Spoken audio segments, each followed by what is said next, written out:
Welcome, one and all. I'm Artie Decker, and I'm extremely excited to bring back PSN as we take a look at the 2018 opening part of this season. Looking back, or just to get us started, really, let's look back at last year. We've had, you know, several months to kind of digest the fallout of last season's games in Tuscaloosa. But looking back to 1A, just to kind of get you back in the mode of things, we had Sweetwater knocking off Pickens County in a tough little game, claiming the state title for the first time in quite some time for them. Um, let's see, in 2A, you had a kind of a slow start, but a strong finish from a fantastic team in Lynette, led by Christian Story. Just talent all over the field, and probably just a little too much for Leroy in that game. Looking on the 3A, you had a really good Randolph County team just kind of let that game get away as Hillcrest Evergreen was able to get their first ever state championship this past year. Looking on, we've got 4A, a game that was actually played in the snow. I think it had a lot to do with the outcome because that kind of favored that pound and ground style of UMS Wright. You know, Simon Smith had somewhere around 200 yards. Just a fantastic performance by him. And with the snow and the ice, that really put a damper on that high octane Fayette County passing game. And I believe it had a huge impact on the results as UMS Wright claimed yet another state championship in 4A. Looking on, we had a fantastic matchup, just even as could be, back and forth. Maybe the best game of the Super 7. St. Paul's just clipping uh, Briarwood Christian 17-14 in just a great game. Claiming also their, I believe, third in 4 years for St. Paul. Looking on the 6A, you had a great battle of just two high octane offenses. You know, Cavassier Smoke running the ball for Wetumpka, and JD Martin in the backfield with him at quarterback. And but they were able to, make a few plays, but ultimately Pinson Valley able to put the clamps on them enough to give Bo Nix the chance to come in and he did really play his best, but you got to really take your hat off to him because he was able to go out and just kind of grind it out, and his talent took over as the game went on, and winning Pinson Valley's first ever state title, and also finishing the season 15-0. Lynette being the only other team to have that claim in 2A. Also, Coach Nick's first ever state championship.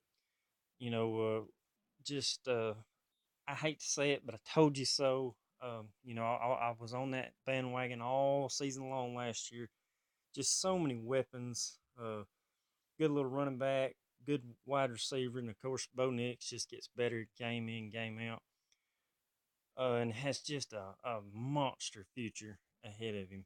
But looking to 7A, you got the same old story. The Hoover Bucks, at times might have looked a little vulnerable last year, but eventually just kind of it was old hat when it come time to really get it done. McGill Tulin, another fantastic season, but the Bucks just buzzsawed them in that final game. But that kind of gets us recapped, and we've had a lot of changes coming into this year, a lot of coaching changes. We'll go through that as the season rolls on, probably one by one. Same way of the reclassification. That's probably the biggest story going into the season. 1A South is just completely loaded. Lynette goes down there and dropping from 2A, so they're not even going to get a chance to defend their state championship. So that kind of leaves 2A open as far as the South goes, and overall, really. Um, looking to 1A North, it didn't change a whole lot, but that, like I say, that South is just loaded, and 2A just kind of sort of beefed up in spots, especially in the north. You had several 3A schools dropping down to 2A that had a lot of success over the last few years, and also just some good traditional teams dropping down to 2A also. 3A, a lot of them actually moved up. another situation there where Hillcrest Evergreen will not have an opportunity to defend that title because they're going to go to 4A. Um, Randolph County probably will be just as strong as last year and probably right in the thick of things. Piedmont going to be interesting because they have a lot of holes to be filled. Cardavian Myers moves on to Western Kentucky. Um, you know, they lost Jackson at running back. There's so many holes to be filled, but Steve Smith, he'll find a way to reload that program. Looking on to 4A, um, you know, Yumas Wright, as I spoke of earlier, Simon Smith, just a sophomore. That's kind of scary. They'll have him back. I'm sure they'll be strong as ever, and still, like I say, several really good teams in 4A. Looking on to 5A, um, St. Paul not going to have the opportunity to defend their title. They're having to move up to 6A under the new academy rules. You can look that up, and that'll make more sense to you. But you know, in that you're looking at Etowah's ranked very high. Trent Reno, the great little run back for Briarwood, he'll be back, so I'm sure they'll be just as strong as ever, or at least as last year. Looking on to 6A, as we've already spoke of, Bo Nix. What more can you say? The guy is now a five-star going into the season. He's committed to Auburn. He doesn't have quite as many weapons around him this time, but a great quarterback in high school can sometimes really make people around him better, and that's what he'll have to do if they're going to defend that title. Like we mentioned, Etowah being ranked number two, or excuse me, that was in 5A, but looking on to 6A, Wetumpka, they lost Cavassier Smoke, but JD Martin will be back, and he is dangerous as they come. So don't count Wetumpka out as well. 7A, Hoover's still going to be loaded. Still going to be loaded. It's just Hoover. What can you say? But do not count out Mark Freeman and his Thompson Warriors. That is a good little team. A great story. You look at the progression over the last 3 years. How do you go from being a 1-9 laughing stock to hiring a good coach? He comes in. I believe they went 3-7, maybe 5-5, somewhere in there in his first season, but then went 9-1 last year, and took Hoover to the limit as far as just showing that they are just as good, if not better, at times than Hoover. Of course, didn't quite do it in the playoffs, but still a great accomplishment for them. Um, you know, having Tagovailoa coming back. Uh, he is, I believe, maybe the top dual threat quarterback in the state. I'm almost positive of that. Coming into the season. So, to my knowledge, he's already saying he may be going to Alabama as well to follow his big brother. He had a great year last year. They've got some good linemen still. I believe one of them, maybe two of them, are already committed to go to Alabama as well. So, I mean, Thompson loaded with talent and should be just as much as last year nipping at Hoover's heels. So, that'll be interesting to see as the season rolls on. But let's just take a quick look. Looking through here, we have, you know, Central Phoenix. Kind of a disappointing year last year. I thought last year would definitely be their year to get to the finals, but just didn't quite work out, and they have so much talent. Spivey already committed to go to Arkansas at running back. You've got Peter Parrish at quarterback already, or rather, committed to go to LSU. So, I mean, just a loaded backfield. Of course, losing Justin Ross, that's going to hurt, but, they, uh, they definitely won't be, falling apart with those guys. Looking on, we got Hewitt Trustful. Uh, Paul Tyson will be back. Some good linemen. They'll be fine, I'm sure. Uh, one team you might want to look at there is Spain Park. Asa Martin now down on the plains. You could see Austin fall off a little potentially. Um, James Clemens with Jamal Muhammad, definitely they're going to be a hard out, if not a dangerous team at that. Um, Gaston City's got a lot of holes to be filled. We've got, let's see, Hillcrest is still going to be good. I mean, really, the quarterback comes back, Nettles. I mean, they should be just as good as. But the only thing is, moving up that classification, it'll be really interesting to see if they can keep that success going. St. Paul's is an interesting story because now they're in 6A and not getting a lot of love here. I mean, I know 6A is always loaded and it has been in the past, and I get it. They don't necessarily deserve a spot in the top 10, so got them at 12, and that's respectable. I can understand that. Um, Jackson's got a great quarterback, just a good guy to watch. Damian Webb being gone, be interesting to see how Beauregard does without him. Madison Academy, same way, kind of in that same boat as St. Paul, moving up a classification. Be interesting to see if they can continue that success. Team you might want to watch out for though, Central Clay County actually getting their quarterback, or rather their old coach, the coach that used to coach Clay County years ago, bringing him back home for I don't know how long it's been, but he'll be back in that area. It'll be interesting to see if he can kind of bring some of the stillerness back to the Titans, or excuse me, the Volunteers of Central Clay County.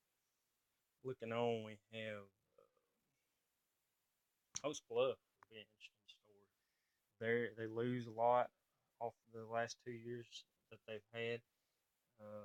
So much success with. It's going to be interesting to see if they can continue that success going into this year. Looking on, North Jackson is an interesting story. Uh, I don't really understand their ranking. I got somebody sees something maybe we don't. Got them at 14, and they've lost 7 in a row, which is a school record for losing games. Hanley's another team, kind of really hit a wall trying to defend their title last year, uh, but evidently somebody sees something in them as well. Um, Looking on, we have Jason Jones. Definitely I got to watch out for. Quarterback at Fulton Bell, also Jamon Simmons on the other side of the ball. So watch for Fulton Bell to be dangerous in 3A. Gordo is a team I've heard a lot about. A lot of people really liked them last year. They kind of hit a wall there towards the latter part of the season, lost a lot of big games, and kind of just let that season spiral out of control. But they are believed to be really talented coming into this year. As we've already talked about Piedmont, they're just Piedmont. I believe they'll be fine. Maybe not as dominant as in years past. Maybe this is finally the year that they take a little step back. It'll be interesting to see. Sacks, dangerous team last year as the season went on. Really improved week by week.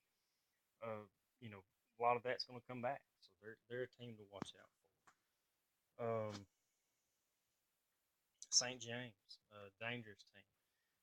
Corey Emerson down there, running back, good little running back nationally. He'll make them a sneaky little team. Looking on, we have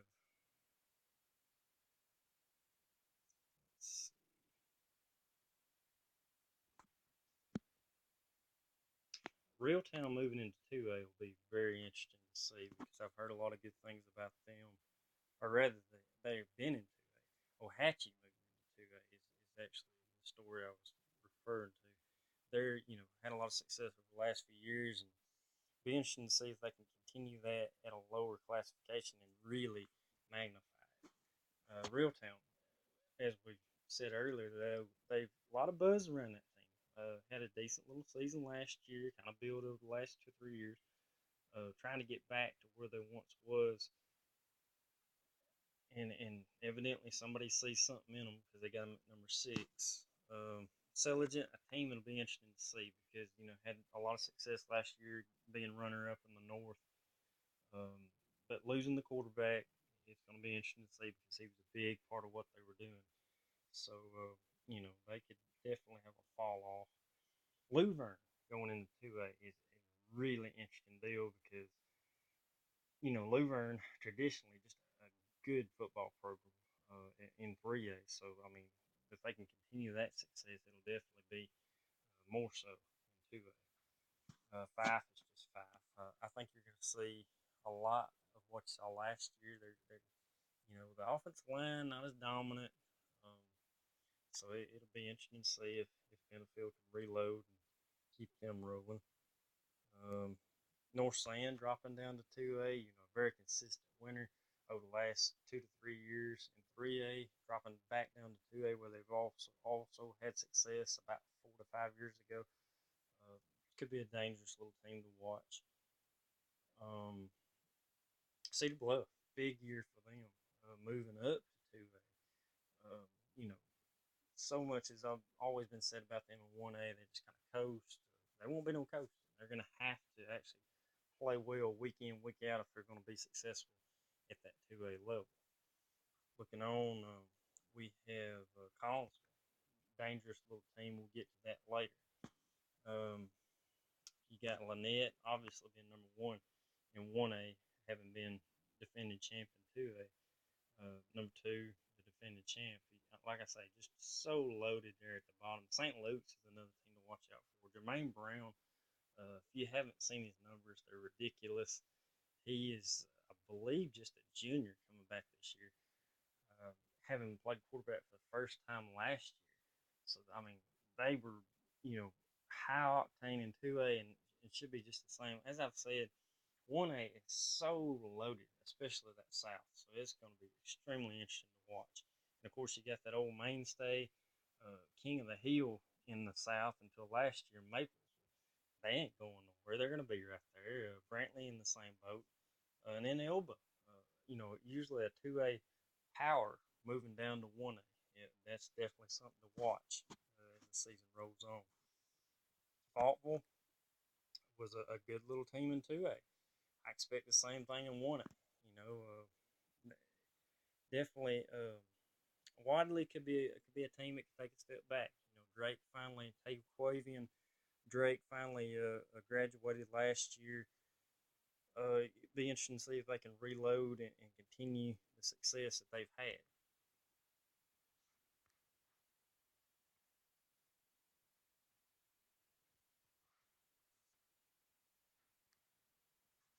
Let's go down our list of week 0, if you will, as the official name is.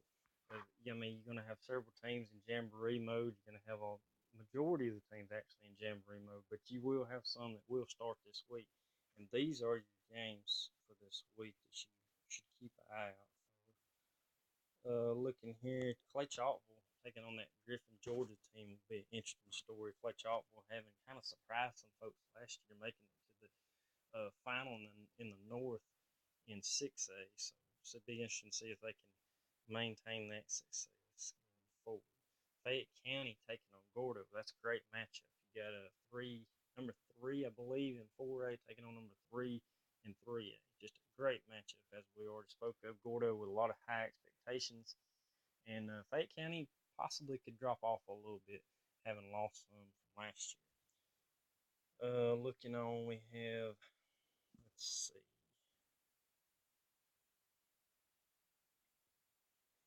actually, let's take a look at Plainview and Collinsville. This is actually Nikita Magnum's, our correspondent pal there.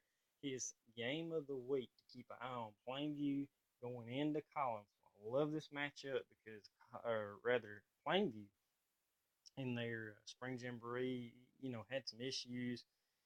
Shortly thereafter, Coach Goodwin left. They brought in Nick Ledbetter. There's been some controversy there as fall camps rolled on.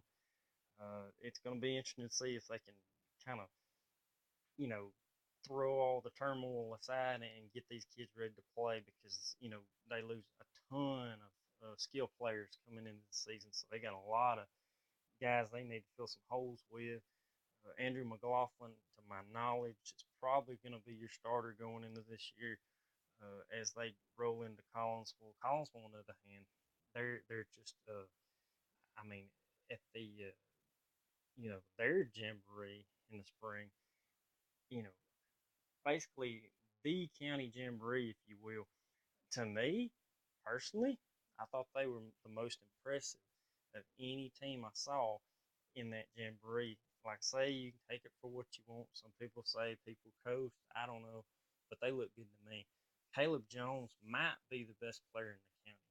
I mean, the kid can really throw the football and just really athletic. And I expect just a monster year from him. And then you got Mason McKinney and Jared Barkley running the football. You know, Collinsville is going to be really hard to stop, being so dynamic, being able to throw it and run it. Kind of their question mark for me though is the defense. The defense had so many issues last year, so many big games that could have possibly made them a potential playoff team for that matter. Lost, I believe, two or three really important games because the defense just really didn't hold up under the heat of things. Giving up 30, 40 points. They've got to find a way to at least, keep that down to 20 and give the offense a chance to win some of those games. But, if I had to make a pick, gun to my head, you know, your head kind of says, Plainview will find a way. It's Plainview. They're gonna find a way to somehow get the win. They're bigger, they're stronger, and like we said, defensively really good. And I expect the same from them this year, especially on defense. The offense is kind of my issue. Can they figure that part out? They're trying to figure out who they want to be the running back, who they want to be the quarterback. So many questions around that team. And plus, a new system with Ledbetter. It's going to be so interesting to see what kind of team that they can put together. And then, like I say, Collinsville more established, and I like that fact. Plus, it's at home. I think that's a really excited program coming into this year. And I'm going to say that they're going to pull the upset, if you will, and sneak out of there with a win and put Coach Ledbetter at 0-1. You heard it here first. Looking on, we got Ramsey going into minor. Um, Ramsey kind of reloading. They lose Binko. It's going to be interesting to see what they do without him. They've been so reliant on him the last 2 years. Had the fantastic run 2 years ago to the final, but without him, I kind of expect them to take a step back. Looking on, we have a really interesting matchup. You got Tanner, losing C.J. Yarborough. He transfers over to East Limestone. He was their end all, at quarterback last year. Basically, the only really good player they had. So talent wise, who knows? I've heard so many horror stories from the early part of this spring camp, and hopefully Coach Bonds can get that thing under control. So many kids quitting, things like that. He coming from a program like Piedmont, so much prestige. I'm sure a certain way of doing things, and then just that dumpster fire of a team for Belser last year. Tanner is Tanner, and I believe the talent's still there. If Bonds can just somewhat get that thing under control, I believe that he can have just as much success as Coach White had in the past because I really think this is a good hire. You kind of can go and do the math on this. Anybody who comes out of that Steve Smith coaching tree is usually a pretty good coach as a head coach. So I expect the same from Coach Bonds and his Tanner Rattlers. I don't know if they can get this win though. I know West Limestone's not a great team, but as I said, maybe there's more talent there than we see. Would not surprise me at all though if West Limestone did not get the win in this one. Looking on, we have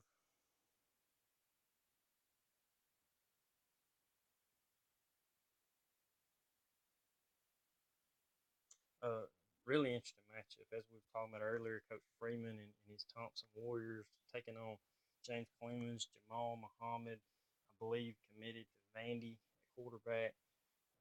Should be a really interesting matchup, but I do like Tangliova and his Warriors to be a little too much for the Jets and get the win in that one.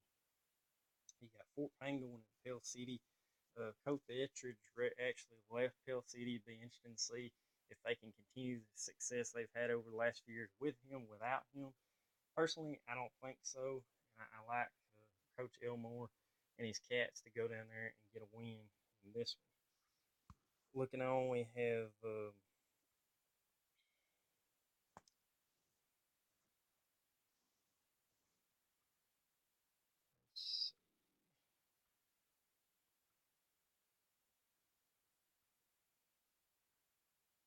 St. Luke's and Georgiana. Georgiana is good every single year. You know, always high powered. And as we spoke of earlier, Jermaine Brown with St. Luke's. This is going to be a game. If you like points, and this could be your 50-50 type game. Be interesting to see how that one turns out. But I do like St. Luke's to actually get the win in their debut in 1A. Waterloo and Woodville. Interesting matchup. Waterloo had the opportunity to see them last year against Cedar Bluff. Good little team. I mean, really fundamentally sound. They're not a greatly talented team, but a good little team.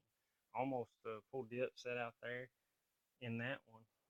And Woodville kind of took a step back last year, so I do like, rather, Waterloo to get the win in that one. Looking on, we have and Andalusia going to Saraland will be interesting. Andalusia should be just as good as last year, as to where Saraland losing Jack West. Be very interesting to see if they can continue the success that they've had as he departs for Stanford. Looking on, we have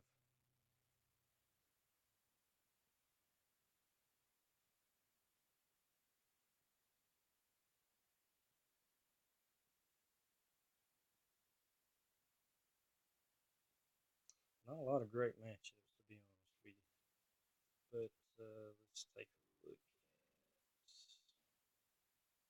actually that Fairhope with Tunk will be interesting. Fairhope has had a lot of success, you know, over the last few years. Just winning records. They haven't done that a whole lot in their history. So, a huge turnaround for them. And then at Wetumpka, J.D. Martin, as we spoke of earlier, trying to lead them back to the finals, hopefully for the 6A title. But it'd be an interesting matchup. I would probably have to lean towards potentially Wetumpka sneaking out of there with a win. Uh, Big matchup. Gaston City losing Jamontez Woods, uh, or actually the other Woods kid, or brother, graduating last year. Jamontez actually being back at running back. Um, they lose a lot off that team last year. Lost their really good defensive tackle. You know, a lot of kids gone. And Etowah, kind of a sneaky team last year.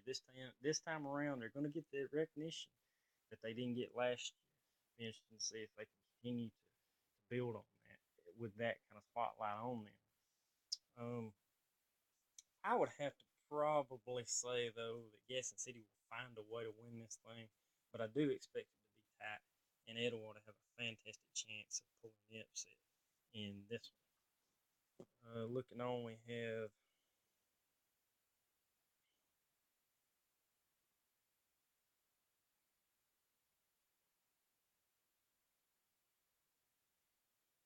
Madison Academy debuting in 5A, going to McCully, Tennessee. If I'm not mistaken, McCully, Tennessee kind of put a whooping on them last year.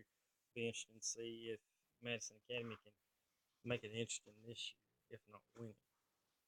Looking on, we have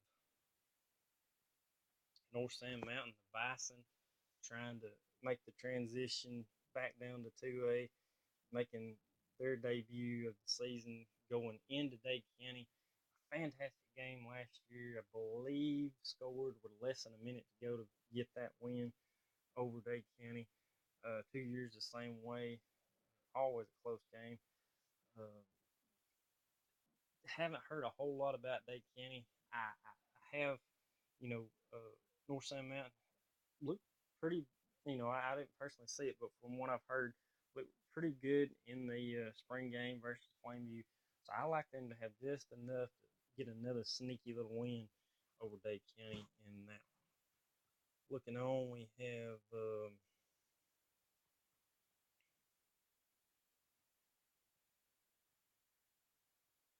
Southside going into Lincoln.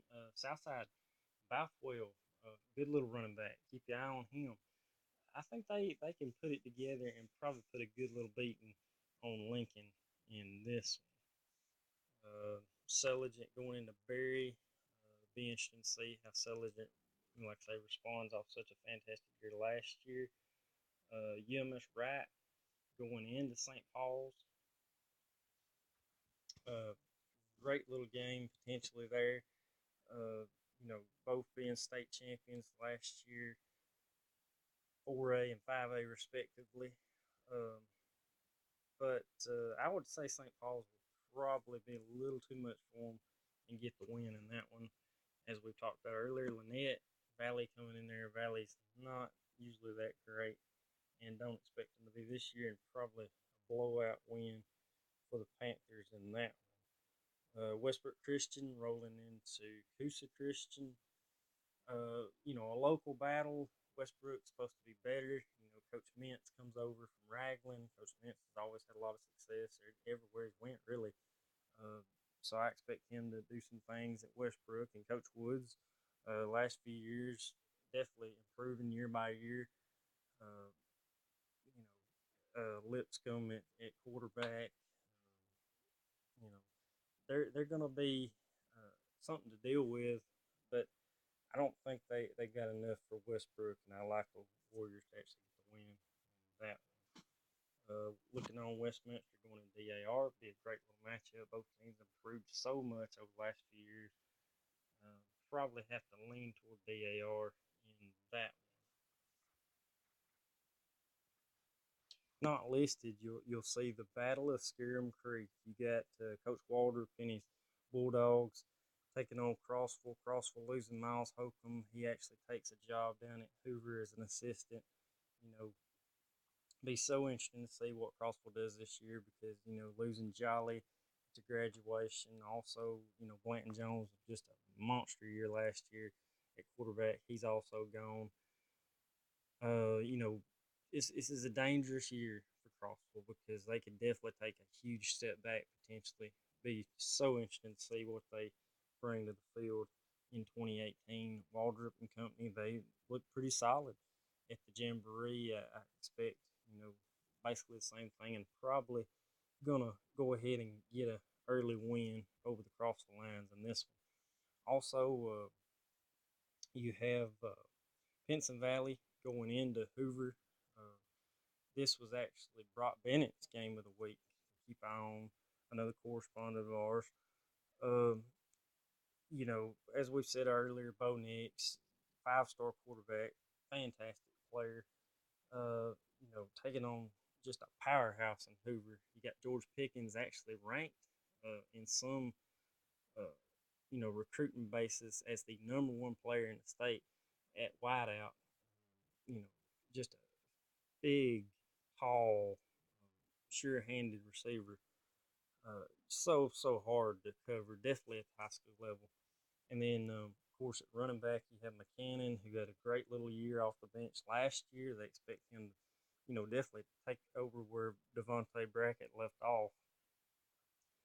And then you got Jalen Parker with a great year last year, quietly. I believe was your MVP in the Super 7 game. I believe 4 touchdowns, something in that ballpark. So two great quarterbacks. Should be, a lot of talent on the field. But, Bo Nix, can he, really play well against, I'm sure, a great game plan by Niblett and company.